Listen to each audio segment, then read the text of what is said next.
Oh my God, oh my God, oh my God. Oh, you know what? That's a really good question. I think I blocked a lot of this out. Taylor Swift can sell out stadiums, shatter records, and command an entire arena. But the funniest version of her appears when absolutely nothing goes according to plan. I didn't play that. And somehow the strangest moment was still ahead. Right after that one where cardio completely betrays her. Like... And I'm on the elliptical, which is kind of like... That's the lazy person's running machine, isn't it? Taylor is not just working out.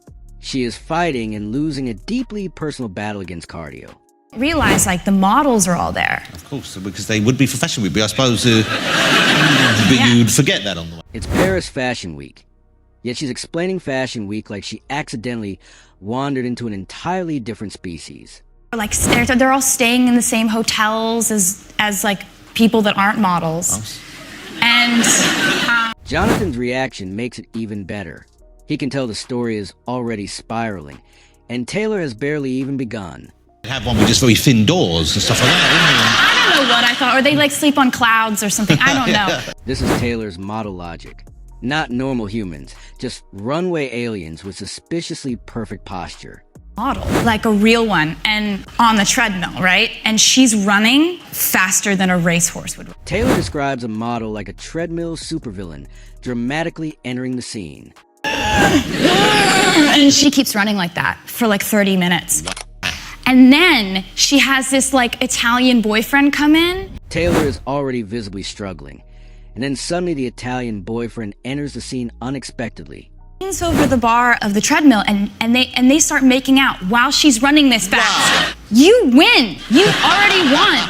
And that's when 2012 Love Thirsty, Taylor mentally checks out of the gym because even the treadmill somehow came with a dramatic romance subplot.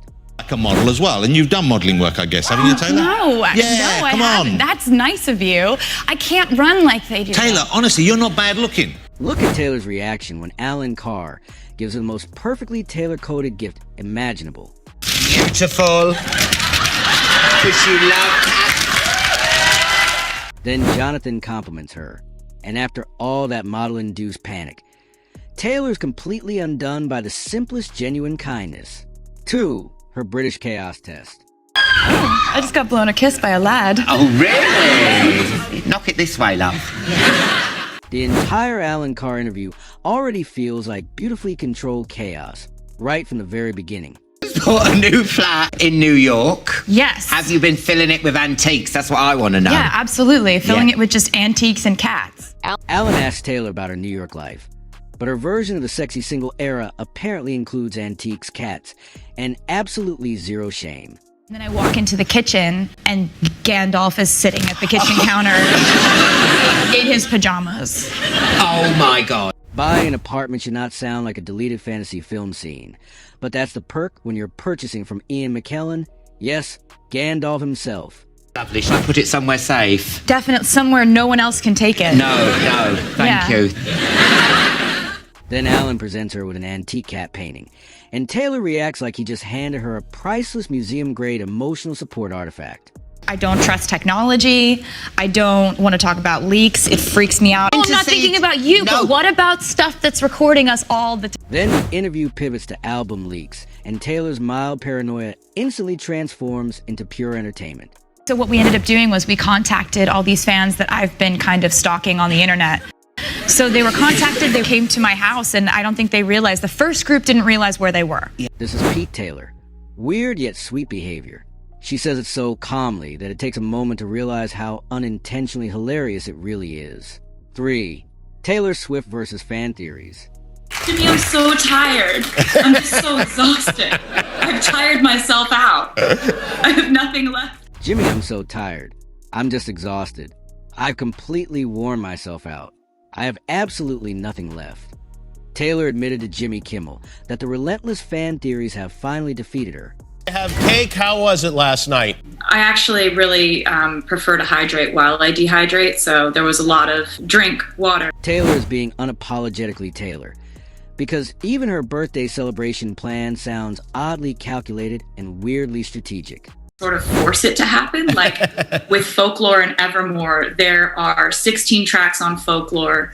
Only Taylor could turn 16 plus 15 into what sounds like compelling evidence in a courtroom trial. Agency about dropping clues and hints and Easter eggs, and it's very annoying, but it's fun for. This is peak self-aware Taylor.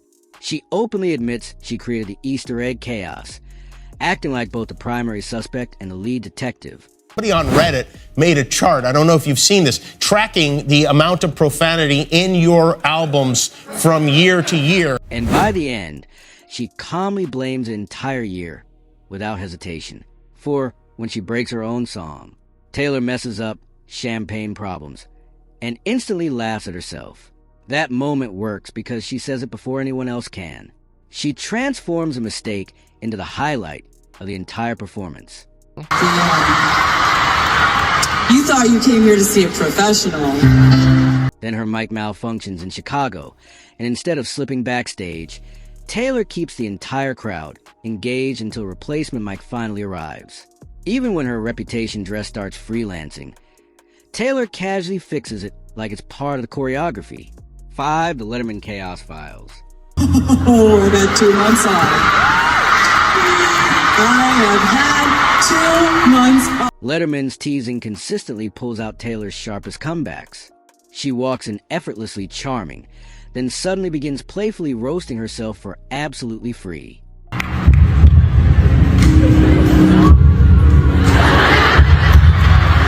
Only Taylor can make simple GPS confusion sound like a full-scale public image crisis.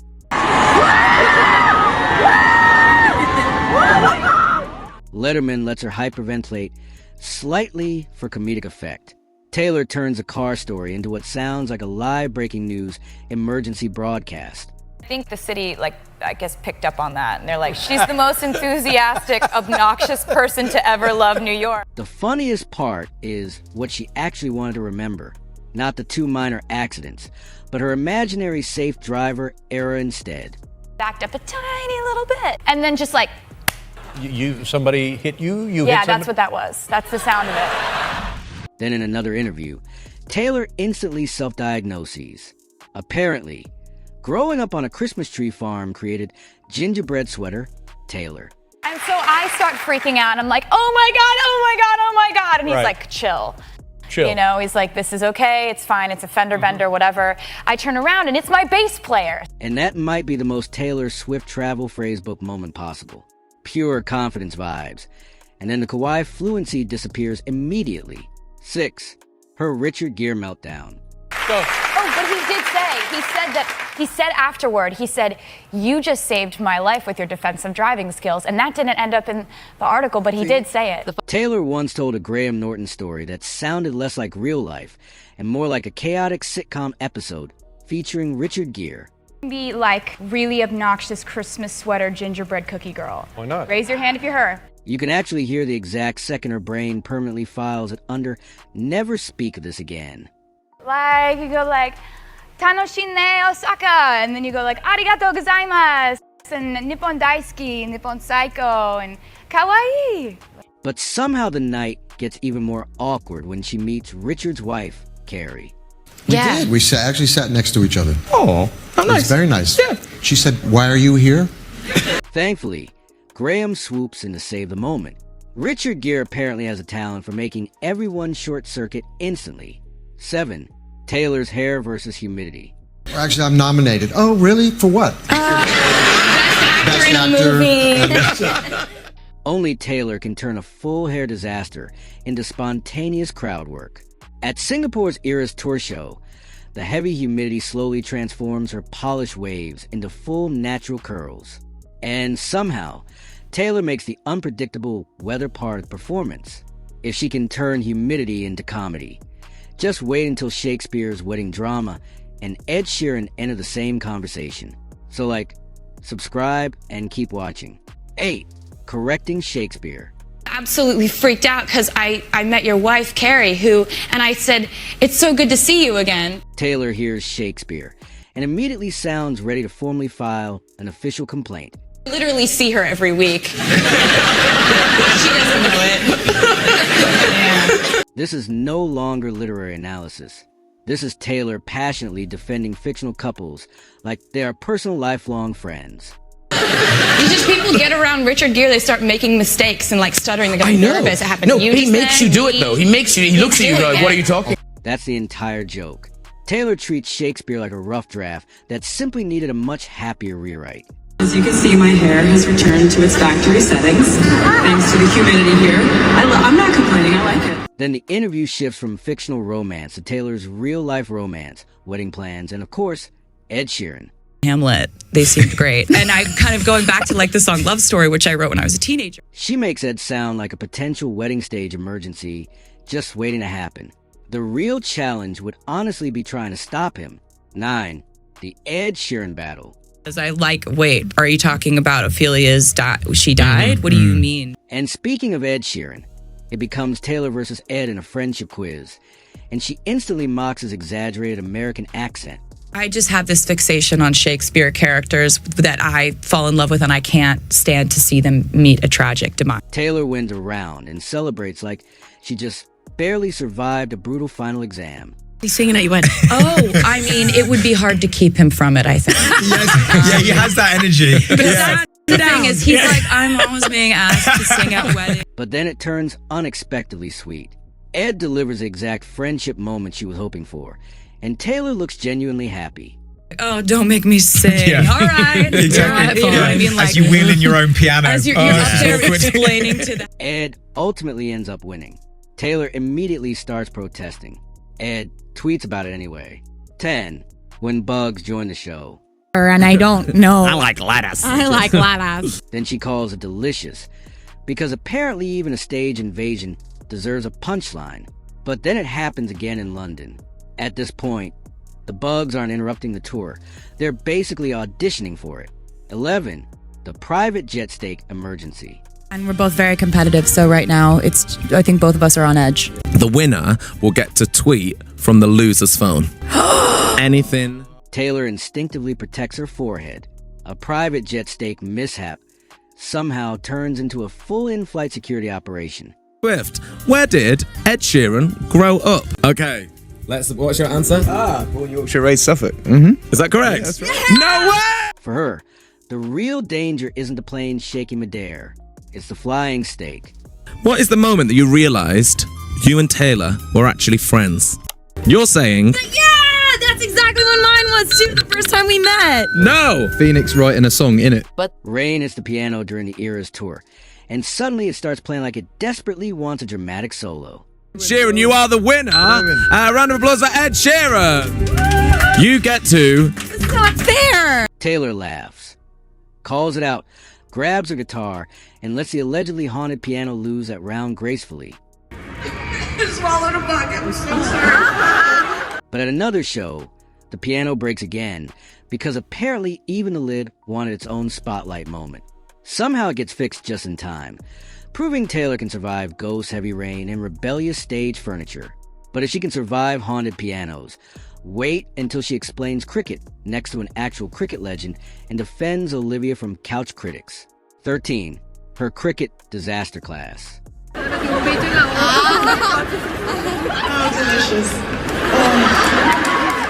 It's Kevin Peterson, one of England's biggest cricket stars.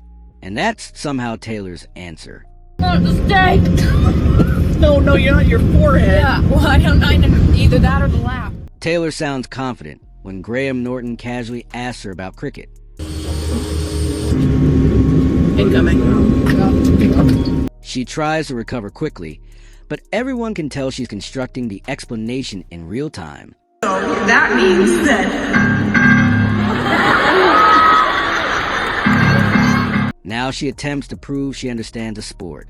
The problem is her supporting evidence is already heading confidently in the wrong direction. Is that happening for you too? Taylor's cricket knowledge apparently comes from a sitcom reference, but the plot twist is that wasn't even cricket.